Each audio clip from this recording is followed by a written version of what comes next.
سن رہے ہوں اور اس وقت مطالعہ کر رہے ہوں تو آپ کا ذہن لازماً منتقل ہوا ہوگا، یہی ہے شیعیت اور اس کا امامت معصومہ کا تصور، جو اگرچہ اس وقت کے ہمارے شیعوں میں تو موجود نہیں ہے، اس لیے کہ امام حاضر نہیں ہے، غائب ہے۔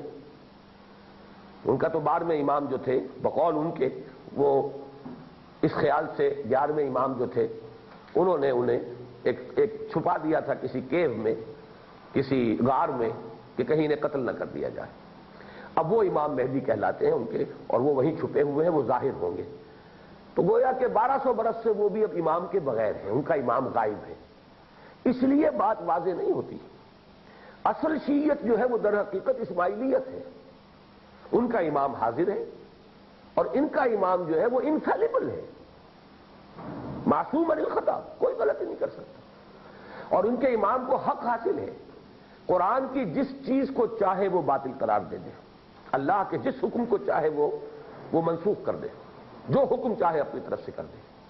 تو در حقیقت ہمارے ہاں وہ پاپائیت اور یہ سارا جو مذہبی فکر تھا پال کا، اس کا مظہر ثانی یوں سمجھ لیجئے، جو ہمارے ہاں ہوا ہے اسی کا ریپلیکا ہے، یہ اسی کی کاپی ہے۔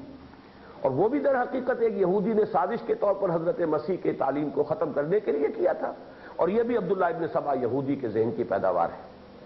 تو یہ چار چیزیں پڑھ لیجئے۔ معیار حق و باطل بائبل نہیں ہے بلکہ کلیسا ہے، اور کلیسا سے مراد چرچ، کلیسا سے مراد ہے پوپ اور اس کے ماتحت مذہبی پیشواؤں کی جماعت۔ نمبر 2، ہر پوپ معصوم عن الخطا اور مطاع ہے، اس لیے اس کے احکام میں چون و چرا کی گنجائش نہیں ہے۔ نمبر 3، مذہب اور مذہبی عقائد میں عقل کو مطلق دخل نہیں ہے، بجا کہے جسے پاپا اسے بجا سمجھو، زبان پوپ کو نقارہ خدا سمجھو۔ یہ بھی وہی اکبر الہ آبادی ہیں جن کے بارے میں چشتی صاحب نے لکھا ہے کہ میرے اور اقبال کے دونوں کے مرشد معنوی۔ یہ بات بھی آپ کو بتا دوں کہ علامہ اقبال نے اکبر الہ آبادی کے انتقال پر جو تعزیتی خط لکھا تھا ان کے بیٹے کو، اس میں یہ الفاظ تھے کہ آپ کے والد مرحوم میرے مرشد معنوی تھے، میں انہیں اپنا مرشد مانتا ہوں۔ تو اقبال کے در حقیقت 2 مرشد ہیں ان کے اپنے قول کے مطابق، ایک پیر روم مولانا رومی اور دوسرے اکبر الہ آبادی۔ بدقسمتی سے اکبر الہ آبادی مشہور ہوئے ہیں صرف مزاحیہ اپنے اشعار کے حوالے سے، ورنہ ان کے ہاں بڑی گہری حکمت ہے، بہت گہرا تصوف ہے، بہت گہرا فلسفہ، بہت سادہ زبان میں ہے۔ یہ ایک علیحدہ بحث تھی۔ بہرحال دیکھیں یہاں کس خوبصورتی سے بجا کہے جسے پاپا اسے بجا سمجھو۔ اب وہ جو پرانی کہاوت چلی آ رہی تھی کہ زبان خلق کو نقارہ خدا سمجھو، وہ خلق نکال کے پوپ، زبان پوپ کو نقارہ خدا سمجھو، جو زبان پوپ سے جو نکل آئے بس وہی اللہ کی بات ہے، وہی حق ہے۔ نمبر 4، کلیسائی روایات کا انکار بھی کفر ہے۔ نمبر 5، پوپ اور کلیسا کو گناہ معاف کرنے کا اختیار حاصل ہے۔ نمبر 6، کلیسا کے علاوہ کسی شخص کو بائبل لکھنے کا حق حاصل نہیں ہے۔ یہ سمجھیے کہ جیسے برہمنوں نے اپنے مقام کو محفوظ کرنے کے لیے کچھ ایکسکلوسیو رائٹس اپنے لیے اختیار کر لیے تھے، شودروں کا تو خیر حق یہ بھی نہیں تھا کہ وہ وید کا کوئی لفظ سن بھی سکے۔ اگر کوئی شودر جو ہے اس کے کان میں کہیں سے گزرتے ہوئے کوئی وید کا کوئی لفظ بھی پڑ گیا تو اس کے کان میں سیسا پلا کر ڈال دیا جائے گا اور اس کی سماعت ہمیشہ کے لیے ختم کر دی جائے گی۔ تو اس قسم کے جو ہیں انہوں نے ایک بدترین قسم کی جسے تھیوکریسی کہا جاتا ہے وہ وجود میں آئی۔ اس تھیوکریسی کا رد عمل ہے پھر، اب یہ بھی پڑھ لیجئے، دال۔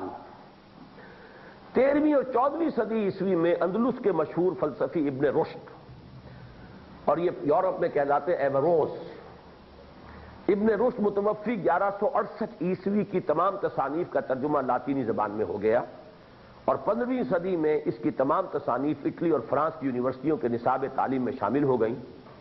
یہ کیسے ہوا یہ بھی یہاں نہیں لکھا انہوں نے، وہ بات سمجھ لیجئے کہ دور بنو عباس میں مسلمانوں نے، خلفاء جو عباسی ہیں، انہوں نے علم کی سرپرستی کی، انہوں نے یونان سے جو بھی فرار ہو کر آئے تھے فلسفی، حکیم، سائنسدان، ان سب کو بہت ان کا اعزاز کیا، اکرام کیا۔ تمام کتابیں جو ہے وہ گریک سے عربی کے اندر ٹرانسلیٹ ہوئیں، اس سے وہ علم، سائنس، فلسفہ، منطق، یہ اس کا ایک سیلاب آ گیا۔ یہی سیلاب پھر ہسپانیہ کی یونیورسٹیوں کے ذریعے سے یورپ میں داخل ہو گیا۔ اب ہسپانیہ، اس کی قرطبہ اور غرناطہ کی یونیورسٹیاں، جیسے ہمارے نوجوان جاتے رہے، اب 100 برس ہونے کو آئے ہیں کہ جو بھی علم حاصل کرنا چاہتا تھا یورپ جاتا تھا، انگلستان جاتا تھا. یہ اس کے کچھ عرصہ ہوا ہے کہ اب وہ امریکہ سب سے بڑا علم کا مرکز بنا ہے، لوگ جاتے ہیں. ایسے ہی یہ جو 3 ممالک قریب ترین ہیں سینٹرل یورپ کے، جرمنی، فرانس اور اٹلی، ان سے نوجوان جاتے تھے قرطبہ اور غرناطہ کی یونیورسٹیوں میں تعلیم حاصل کرنے. وہاں سے وہ ساری انفیکشن لے کر آئے علم کی اور فلسفے کی اور منطق کی اور حکمت کی. اب یہاں پر ان کے ذریعے سے جو یہ یورپ کے یہ ممالک ہیں، ان کے اندر اب شروع ہوا وہ پھر دوبارہ علم کا ایک چرچا، تصادم شروع ہو گیا. پھر یہ در حقیقت اس کا ذکر کر رہے ہیں. ان تصانیف کی بدولت یورپ 1000 سال بعد ارسطو کے فلسفے سے واقف ہوا، اور اس کی وجہ سے یورپ میں 16ویں صدی میں 2 تحریکیں رونما ہوئیں جن کا نام احیاء العلوم رینائسنس اور اصلاح کلیسا یعنی ریفرمیشن ہے. چنانچہ رومن کیتھولک کلیسا جس کے خلاف لوتھر نے صدائے احتجاج بلند کی، اس بات کا معترف ہے کہ لوتھر بڑی حد تک ابن رشد کے فلسفے سے متاثر ہوا تھا. میری تحقیق بھی یہی ہے کہ لوتھر کے دماغ میں کلیسا کی اصلاح کا خیال ابن رشد کی تصانیف کے مطالعے سے پیدا ہوا. اب یہ جو رینائسنس ہوا ہے، تحریک احیاء العلوم، تو نئے علم جب اب مدون ہوئے اور ترقی ہوئی اور سائنس بڑھی، تو اس میں ایک رد عمل کے طور پر نفرت حقیقت میں تو ہونی چاہیے تھی پالزم کے خلاف، چرچ کے خلاف، لیکن یہ کہ جذبات تو اندھے ہوتے ہیں، اور جذبات میں آ کر جو بھی انسان قدم اٹھاتا ہے اس میں وہ جس کو کہا جاتا ہے کہ گیہوں کے ساتھ گھن بھی پستا ہے. تو وہ جو بنیادیں تھیں ان سب کو انہوں نے پامال کیا، خدا، آخرت، وحی. میں اسے یوں کہا کرتا ہوں کہ جب آدمی بہت زیادہ کسی رد عمل کا شکار ہو جائے تو وہ صرف بلبل کو نہیں مارتا بلکہ جس ٹہنی پہ بلبل بیٹھا اسے بھی کاٹتا ہے. اور یہی حال اس وقت جو ہے سندھ میں ہوا ہے. سندھ میں جو یہ سندھی نیشنلزم کی تحریک ابھری ہے، میں نے اس کا جب موازنہ کیا ہے بنگالی نیشنلزم کی تحریک سے تو ایک فرق مجھے نظر آیا. بنگال میں بھی رد عمل تھا ویسٹ پاکستان کی ڈومینیشن کا، لیکن چونکہ وہ ایک علیحدہ خطہ تھا اس کا سیپریٹ ہو جانا آسان تھا. تو سیپریٹسٹ جو موومنٹ تھی اس نے صرف مغربی پاکستان کے خلاف پروپیگنڈا کیا، اسلام کے خلاف نہیں کیا، کوئی ضرورت ہی نہیں تھی. لیکن سندھ میں جب تحریک اٹھی ہے سیپریٹسٹ تو اس نے صرف اس پر اکتفا نہیں کی ہے کہ نظریہ پاکستان یا پاکستان کے تصور کے خلاف اقدام کرے، بلکہ اس نے مذہب کو اپنا ہدف بنایا. اس لیے کہ مذہب کی ٹہنی پر یہ بلبل چہچہاتا ہے پاکستان کا، ٹہنی کٹے گی تو یہ بلبل ختم ہوگا. یہ ہے فلسفہ.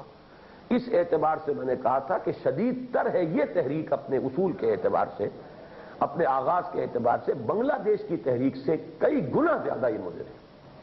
اس لیے کہ یہاں تو مذہب پر پھر حملہ ہوا ہے، اور یہ محسوس کیا جی ایم سید نے کہ جب تک مذہب کی گرفت کمزور نہیں پڑتی ہے پاکستان کو کمزور نہیں کیا جا سکتا، اس لیے کہ یہ مذہب کے نام پر وجود میں آیا.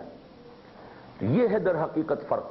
اسی کی مثال یہ ہے کہ یورپ میں پھر جب علوم کی نئی تدوین ہوئی ہے اور سائنس کی ڈیولپمنٹ ہوئی ہے تو انہوں نے مذہب کا قلع قمع کیا ہے، اور مذہب کے خلاف رد عمل اور ریئیکشن کے نتیجے میں یہ جدید تہذیب وجود میں آئی ہے، جس کے ہم نے یہ بنیادی نقطہ نظر کو ڈیفائن کیا ہے کہ اس میں پیور سائنٹیفک جو ہے بات کوئی اگر کرے گا سائنسدان تو کہے گا صاحب ہم نہ انکار کرتے ہیں نہ اقرار کرتے ہیں. ہو سکتا ہے خدا ہو سکتا ہے نہ ہو سکتا ہے روح ہو سکتا ہے نہ ہو سکتا ہے موت کے بعد کوئی زندگی ہے، ہو سکتا ہے نہ ہو.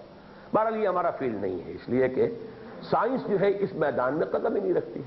یہ آپ جانیں، فلسفی جانیں، اہل مذہب جانیں، اٹس ناٹ اوور ڈومین. ہم تو ان پر کائنات یہ تو ہے نا، آخر اس کو ہم دیکھیں گے، اسٹڈی کریں گے، اس کو ناپیں گے، اس کی پہنائیوں کی سیر کریں گے، جائیں گے. اسی طریقے سے جسم یا مادہ اب یہ ہے بالفعل ہے، اس کی بہتری، اس کی بھلائی، اس کو ایکسپلائٹ کرنا، اس کو استعمال کرنا بہتر سے بہتر انداز میں، جو موسٹ پروڈکٹیو انداز میں. اور یہ کہ حیات دنیاوی اس کی بہتری، اس کو معاشرہ اچھا ہو، سب کو کھانے کو ملتا ہو، ایکسپلائٹیشن نہ ہو، یہاں ظلم نہ ہو، یہ کام کرنا ہے. تو ساری توجہ جو ہے اس پر مرتکز ہوتی. یہ در حقیقت نتیجہ ہے. اور نوٹ کر لیجئے، اس کو میں پرسوں کے جمعے کے اپنی تقریر میں پھر مزید نمایاں کروں گا کہ سورہ کہف میں چونکہ اسی کا تذکرہ ہے، وَيُنذِرَ الَّذِينَ قَالُوا اتَّخَذَ اللَّهُ وَلَدًا. یہ تہذیب جو اس وقت دنیا میں ہے آج میں بھول گیا لانا، ورنہ آج جو نوائے وقت میں آیا ہے، جو عبدالرشید صاحب ایک کالم لکھا کرتے ہیں، میاں عبدالرشید صاحب، تو جو تصنیف ہے ڈاکٹر جاوید اقبال کی، اس سے ایک اقتباس اس میں آیا ہے۔ علامہ اقبال کی ایک تقریر ہے 1931 کی جو انہوں نے لندن میں کی ہے، تو انہوں نے کہا کہ میں نے 1907 میں پیشن گوئی کی تھی کہ یہ تہذیب جو ہے یہ خودکشی کرے گی، یہ تہذیب اپنے خنجر سے آپ ہی خودکشی کرے گی، لیکن یہ کہ مجھے خود بھی اس وقت تک پوری طرح اندازہ نہیں تھا۔ ایک شعر تو میں نے کہہ دیا تھا، تمہاری تہذیب اپنے خنجر سے آپ ہی خودکشی کرے گی، جو شاخ نازک پہ آشیانہ بنے گا ناپائیدار ہوگا۔ لیکن یہ ہے کہ چند ہی سالوں کے بعد جو پہلی جنگ عظیم ہوئی ہے، اس نے ثابت کر دیا کہ میری پیشن گوئی درست تھی۔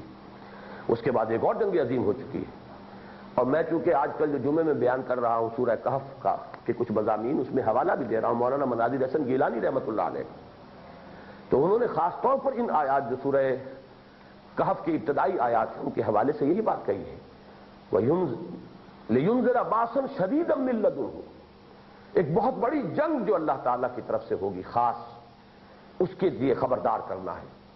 اور وہ جنگ عظیم اصل تو وہ ہے جو تیسری جنگ عظیم آئے گی۔ دوسری جنگ عظیم میں تو ایک ایٹم بم نے معاملہ چکا دیا تھا، اب اگر کہیں ٹکراؤ ہوا تو جب وہ ہزاروں ایٹم بم جو ہے گریں گے اس کرۂ ارضی پر تو کیا ہوگا۔ اس کے لیے جو الفاظ ہے 7ویں نمبر آیت میں، وَإِنَّا لَجَاعِلُونَ مَا عَلَيْهَا صَعِيدًا جُرُزًا، ہم تو زمین کے اوپر جو کچھ ہے اسے بالکل بلیا پیش کر کے رکھ دیں گے، زمین چٹی نکل آئے گی، کچھ نہیں ہوگا اس کے اوپر۔ تو یہ قیامت کے بارے میں بھی ہے، لیکن اس سے پہلے جہاں بھی کہیں یہ ایٹامک وار ہوئی تو یہی ہوگا، حیات کا کوئی وجود نہیں رہے گا آس پاس۔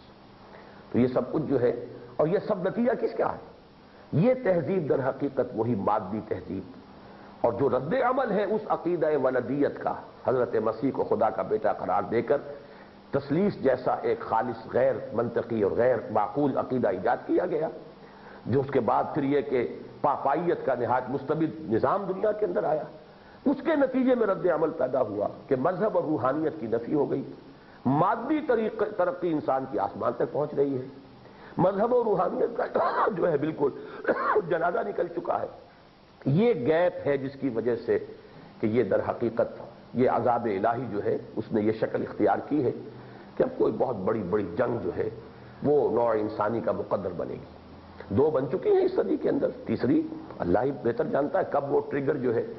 بات تو صرف معمولی سی ہوتی ہے، پہلی جنگ عظیم بھی ایک معمولی سے واقعے پہ شروع ہو گئی تھی، اسی طریقے پر ہی بڑی بڑی جنگیں دنیا میں جو ہیں بڑے چھوٹے چھوٹے واقعات سے شروع ہو جاتی ہیں۔